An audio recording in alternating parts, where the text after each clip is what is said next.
Introducing our PGA panel, which is just Draftkings Contributor Geoff Ulrich. And by just, I mean, it's not just Geoff Ulrich, it is the Geoff Ulrich. So, Geoff, you're here for PGA Chaser Fade. So, golfers, you're chasing and fading for this week's WGC-Dell Technologies event in Austin, Texas. Now, we don't have a ton of information right now. It's a bracket format, so maybe just give us a rundown on strategy for betting in DFS with WGC events.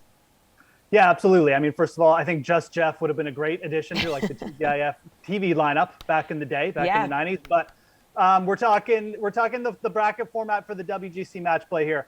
Look, for DFS purposes, we're going to have a lot of big contests like we do for daily fantasy golf on DraftKings every year. The biggest thing here is you need to make sure your lineup is live. And by live, I mean you've got a chance to get 4 players live in the semifinals. So if you got 5 players on one side of the bracket and 1 on the other side, that's not good. You want to balance it. You want to look at the bracket before you make your lineups this week, people. And you want to make sure you've got them spaced out so that you at least have a chance of having 4 golfers meet in the semifinals. That is one of the biggest things this week. If you can just make lineups that are optimal like that, you're going to have a slight edge on the field. Now, picking golfers and who's going to win, that's the hard part. But make sure you give yourself a chance. That's the biggest thing for daily fantasy purposes. As far as betting goes, look, I mean, it's kind of the same thing. You don't want to be betting 4 players in the same bracket for the outright, but also keep in mind, this event has seen a lot of long shots in the top 4 and even in the finals match. So don't be afraid to take some shots on guys, at big +4 or big top 4 odds, because there's plenty of them available on the DraftKings Sportsbook this week as well. Yeah, lots of options for the DK Sportsbook, just like the NCAA tournament. So what are some of the bets that you like to look at? And is this event fun? Because you don't need to wait 4 days for a winner. You can go match by match, group by group. Look, it's a ton of fun. I mean, it's essentially a mini college basketball bracket, but with golf. And golf is an amazing sport for betting. So, you can wake up Wednesday. You don't even need to bet the outright market because you can bet the groups.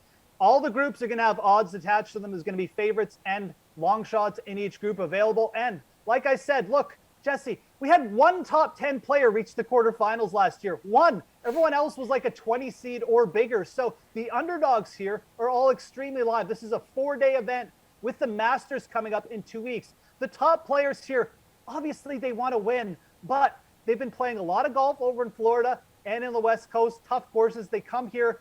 If they start poorly, they're not immune to just ejecting and saying, we'll see you 2 weeks in Augusta. That's where they give out the big trophy. So lots of room for some great underdog bets this week. Again, you're also going to be able to bet match by match on the DraftKings Sportsbook. So if you think a guy is putting well, playing well, coming in hot, or maybe one of those big players I mentioned has already ejected himself mentally, you can bet against him. It's definitely an event where you don't need to just splurge in the outright market. You should be saving some of your units to be splurging on the matches or in the group play as well.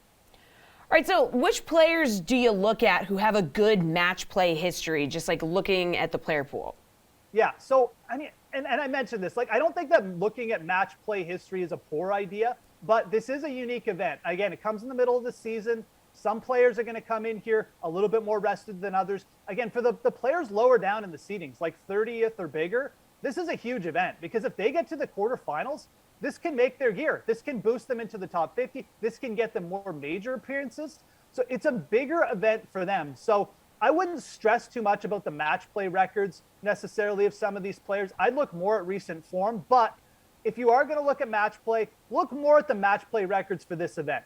Have guys done well? Have they come here and really competed, especially players lower down in the standings? A guy like Brian Harman just comes to mind. He seems to always compete here. He's really done well in the group stages. He reached the quarterfinals last year. So a player like that who's always competitive, he's not necessarily one of the top players. It's an important event for a guy like Brian Harman. I think you put more emphasis on the match play record for those players.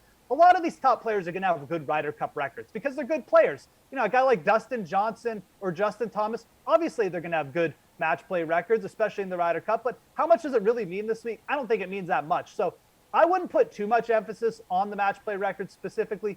I would do it for this event specifically for the players lower down in the standings. You want players who have been comfortable here, like this course, and come in here have been competitively. That's where you should be looking in the match play records this week. Okay, let's talk about someone specific. Chase or fade Justin Thomas right now for a match play event. Plus 1,200 for Thomas to win. He finished T3 yesterday at the Valspar. Yeah, I mean, Justin Thomas is getting close. He was my pick to win last week, came up one shot short. Is a little disappointing because he did put himself in a position to win, but everything seems to be clicking for him right now as well. His around the green game is a little bit better than some of these other top players. His approach game is still, top 5 in the world. Now he's coming to a shorter course in Austin where if his irons get hot, I mean, he can easily reel off 3-5 holes in a row for you, get you a ton of bonus points on the DraftKings Sportsbook as well. So, he's played a lot of golf lately. He played Sawgrass and then he played the Valspar. It's a little bit worrisome that maybe he just burns out here. But as far as form goes, I have to like him better than most of these top players. And we really haven't seen it much from Cantlay. Morikawa hasn't played well in a couple events now either. So I think Justin Thomas is probably where a lot of people are going to be leaning.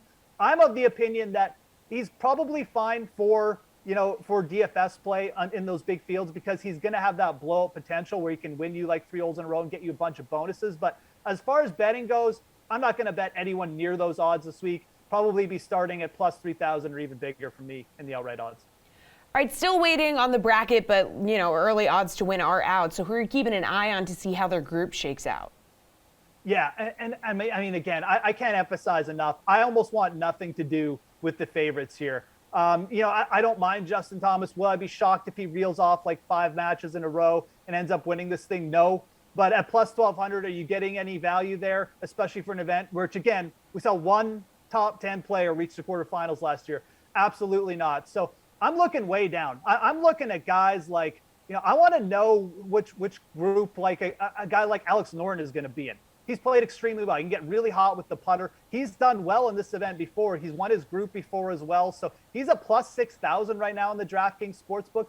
I want to know where he's going to shake out. Does he have a weak leader, maybe someone who hasn't been playing well? Guy like Kevin Kisner, who's reached the finals here too. Patrick Reed, probably the most interesting to me, plus 6,500. Talk about guys that get hot with their short game and putter over 5 matches. And a guy in Patrick Reed who hasn't played well to start the year, but he's got a great match play record. He's got tons of motivation to get some points this week. A plus 6,500. Patrick Reed is a player I want to see where he ends up. Does he have a match maybe coming up with Jordan Spieth where he's going to get super pumped and maybe that'll pull him through the week? Yeah, I want to look at that. So I'm really focused on the bottom of the board here. Webb Simpson, a plus 8,000, another player, played well last week. He can get hot with the putter. So those are the players I'm looking at. I'm not necessarily caring where the top players rank out because there's so much variance with this match play stuff. Again, some of these top players, they lose their first match, they're probably gone mentally at least to Augusta. So I'm looking at guys like Noren, Harman, Reed, Webb Simpson. I don't know where these guys shake out because that's where the best value is right now in the outright market.